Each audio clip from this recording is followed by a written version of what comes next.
All right, guys, welcome to the video, guys. I got amazing Respecto with me today. Mr. Kenny Truong, he got 11th. Was it 11th place? Can you correct me? 11th place. 11th place, Black Smoker, and he's going to talk to us about his PPG event run and his deck. So go ahead, Mr. Respecto. How are you, man? Yeah, I'm good, man. How about you? I'm doing great. Please tell us about the PPG event. How was it? How long was the event? Tell us, do you think it was smooth? Do you think they could have done better? What do you think? Just first thoughts. Yeah, so the event ran from about 10 o'clock to 7 hours. They gave us a break in between, so it's not too bad. The surprising thing I found with the event is, even though it's a webcam tournament, a lot of people are playing there are super nice, super respectful, super awesome, as opposed to some of the opponents I face in Treasure Cup in person. A lot of the decks I faced were Zoro. I think half of my matchup was against Zoro, which you struggle with as a black player. Yeah, yes, that's amazing, man. Thank you so much for letting. I was going to ask you, what do you think was a deck you saw the most? And Zoro was actually prevalent a lot, you said, huh? Yeah, Zoro's just there. Even in the final few rounds, there's still more Zoros popping up. I did get to face two of the two Black Mirrors, which was quite fair for me to go up against. But I did get lucky with drawing the Smoker, and having that Smoker in the Black Mirror is just really powerful. Yeah, I'm assuming you saw a lot of Zoros and Kinemon, and I'm not gonna lie, we just finished the PPG recap, and we checked all the top 16. A lot of the Kinemon and the Zoro decks were very similar to each other, so it must have been tough going against all of those very similar cards. So you must have had a certain strategy in mind. Yes. So before the tournament, I was practicing with my friend who's a Zoro player, and he kept beating me the whole day. I thought, how can I deal with this Zoro deck? And my only conclusion is just play the RNG, and that's why I added the 4 Hamapo. That card. Absolutely. Let's jump in and talk about your deck. Man, you have some amazing choices. Not gonna lie, Respecto. All the respect for the deck, but amazing choices. Now, I do want to tell everybody we did make a mistake in the video we had earlier. We had the Tashigi with no counter value, the one that reduces cost. The Tashigi you actually chose was the one that rests and reduces cost. So it looks like there's a small mistake, so I just wanted to tell everybody about that. But yeah, please tell us about Helempo, about the monkey, the garb. I'm very interested in that. What was it just for? Did you ever utilize it for the removal? But yeah, you have some amazing choices. Yeah, I'm very interested about the Helempo. What got you to play that? Yeah, so aside from the Hamapo, the rest of the cards are standard in the black deck. You probably need a lot of those 2K counters. But the thought behind Hamapo is, if I'm up against Zoro, they're going to be swinging my life a lot of times. And having Hamapo as an extra trigger alongside with Impact Wave means you have maybe 8 cards that you can potentially go into from life that can help you sustain the board and fight against those crazy Zoro players. That's amazing. So Helmepo was strictly RNG. Strictly, I want to play it from the deck so I can have something to attack one of his characters on the field next turn. Exactly. That's amazing. And it paid off? Did it pay off well? Yeah. I think I saw Hamapo about 4 times in my 9 rounds. And there was a round where I had one more Hamapo in life, but the opponents did not take that life. That's incredible. Yeah. That's amazing. So that's amazing. So actually that works. So versus Zoro is the Helmepo. Would you switch that Helmepo out for anything else? The only thing I can think of right now is probably the other Hamapo, the one that negs free. Okay. But my thought process behind that one is, if you're dropping a Hamapo to neg free and then you're also playing another guy that pops a character, you're kind of sacrificing free cards to pop one character. You could lose so much value by doing that.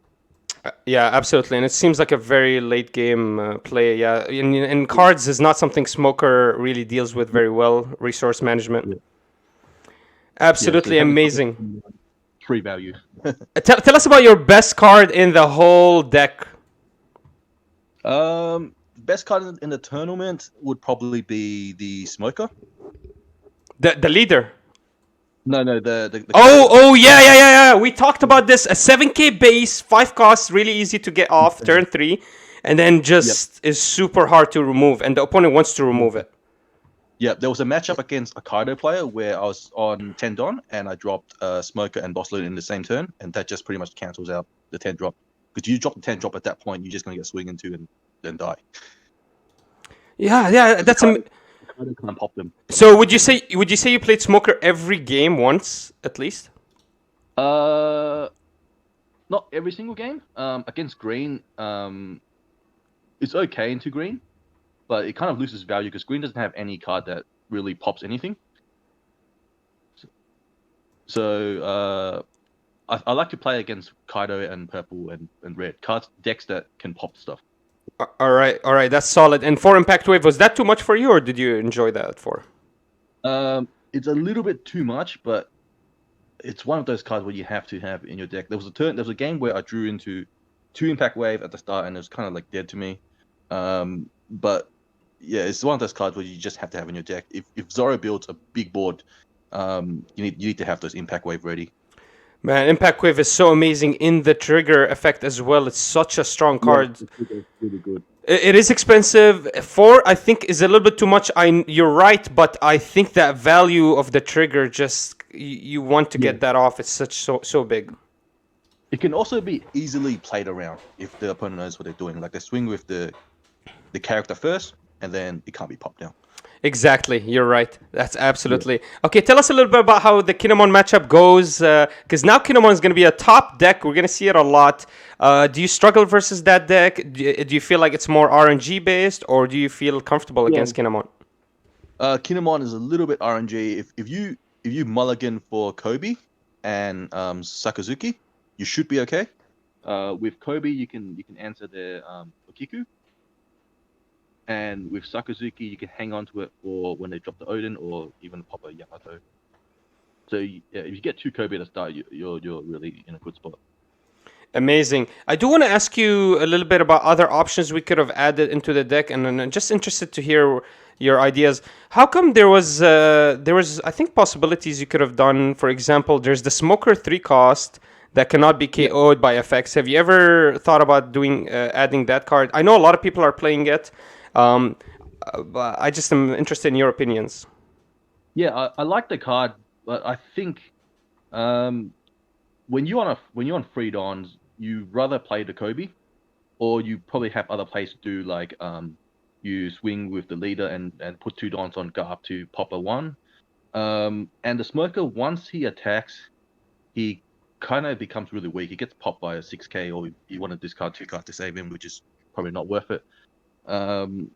Yeah, he's okay into some matchups like Zoro, but I wanted to play the RNG and get Haimapo from life, so that was my choice. Is there any reason for you to run a Sentomaru? Would that be something you're looking into? Because you're talking about the RNG. Yeah, Sentomaru. Yeah, he's just a dead card if you don't pop it from life. I mean, Haimapo, even you play him on free don, he's still okay. Just sits there, and then when they play big guy, you can have a chance to connect too as well. What about Hina? Hina's such a good blocker. It's interesting that you actually opted away from her. Yeah, I consider Hina because it's a really strong card into Zoro. But Jet Pistol's a thing. Okay. Otama Vista's a thing. Golden Vista's a thing. Yeah, it's just too many answers for Hina. Makes sense. The Borsalino's safer. He's still 6k, but does not pop off. Exactly. You're right. Yeah. Wow. Amazing. And how did the Monkey the Garp help? Do you actually use the ability, or do you just keep him solely for the 2k counter? I've seen it so many times in black. I just don't know how you run it. Yeah. So if you go in second against Zoro, you play the Garp. That keeps them off from going wide, because if they go wide, they're just gonna get popped by Garp. Because if you play a Garp and then followed by a boss leader, they can't kill the Garp, and you just keep popping their board. That stops him from going too wide, and is a way better turn 1 play than a blocker that can just get popped by Vista. Wow. And then finally, we got some amazing events here, like Sacred Jewel and Ice Age. Would you ever think about adding them? Sacred Jewel is just such a unique card where it saves your characters from being KO'd. Is that something you're actually interested in, Black, or Well, is it a different style? well, well, Black already has a lot of cards that can't be KO'd by effects, so their survivability is really quite good. Sacred Jewel weakness is the trash one. You really have low hand as a Black. You don't want to trash any extra cards. That's true. That's true. And man, Black, that's one of the biggest struggles for Black. You really have to manage your resources. You might even want to take a Yeah. couple of extra hits early just to get some cards. Yeah. How do you manage that? Do you just play one character per turn? You just slow down the game, try to control the field? What's the strategy there? Yeah, so the strategy I came into it was I tried to play into the main like boss monsters that the other matchup have. So if I can have an answer for, let's say, Whitebeard in my hand, I'll feel good in that situation, and that's my game plan the whole time. Just trying to find answers in my hand for when they drop the big guys, while also establishing a decent board. Amazing, amazing, man. I really like the deck, man. It's so solid. You got enough blockers. You got really good cost reduction. Kobe is solid. I know you're reducing a little bit too much cards with Sakazuki and Kobe, but you don't have to use them right after each other. You can wait a couple of turns, take some damage. And I actually played Sakazuki without using his effect multiple times, just to have a body on board.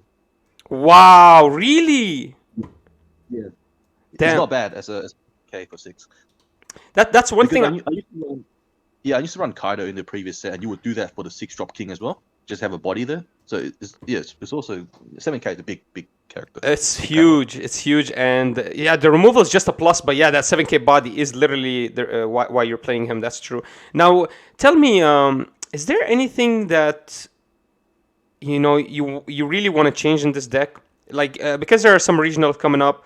More people are testing out more decks. Kinemon is a top performer now. You saw a lot of Kinemon. You saw a lot of Zoro.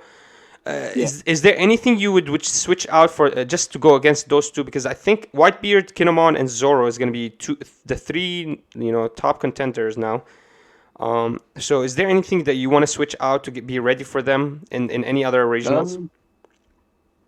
At the moment, not really. I just want to see how the Whitebeard and the Zoro players build their deck moving forward. If they still keep the Jet Pistol, the Gordons, I can't add in the Hina, but the Hina is quite powerful if those cards are missing from the red deck. So I'll be watching out for, keeping an eye out for those. Nice. So you do have options. What about? You have options, right? You have Hina. You have Asuka. Is Asuka actually good? Because to me, she looks insanely good. Maybe just Asuka, Helmapo and Smoker is one of those cards where it's a tech card you can add into your deck if you want. It depends on your play style. If you want a bit more control or a bit more RNG, like the core deck of the black with the Kuzans and the Sakazukis, it's already like doing its job. The extra tech cards are just your preference kind of thing, which you prefer. Doesn't make or break the deck, in my opinion. So you think there is room for Asuka in here? Because I really like this card. I would love to put her in. I think it just changes the way the opponent plays the game. You can attack once per turn and keep her standing. You just dump all the Dawn underneath her, guarantee the attack, and you lose nothing because she restands and the guy loses. You're not worried about her going away. So I really like the Asuka. She just makes the deck so different, plays so different for the opponent. It forces the opponent to think differently. Yeah, exactly. You're right. Amazing, man. Respecto, I'm really loving this deck. I'm going to test it out. I really like it. Any final comments for a Kinemon matchup? What do you think I should do? So turn 1, I'm just gonna go. Do you like going first or second in this deck first? Yeah, definitely second to block them from playing Okiku turn 1.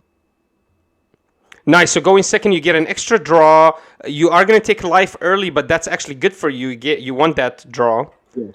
And then you just want to. Better too. So you go 2, 4, 6, 8. That's your perfect. And of course, Kinemon. I mean, this format's kind of weird because Whitebeard, you always want him to go first, and then Kinemon, you always want him to go second, so they can kind of build off of those scenarios. But yeah, man, I'm very happy that you stopped by, talked to us about this deck. The PPG event, you said it went good. Any final thoughts about the PPG event? any shout outs you would like to say, or maybe any guidance you can give them that they can maybe make an event better in the future?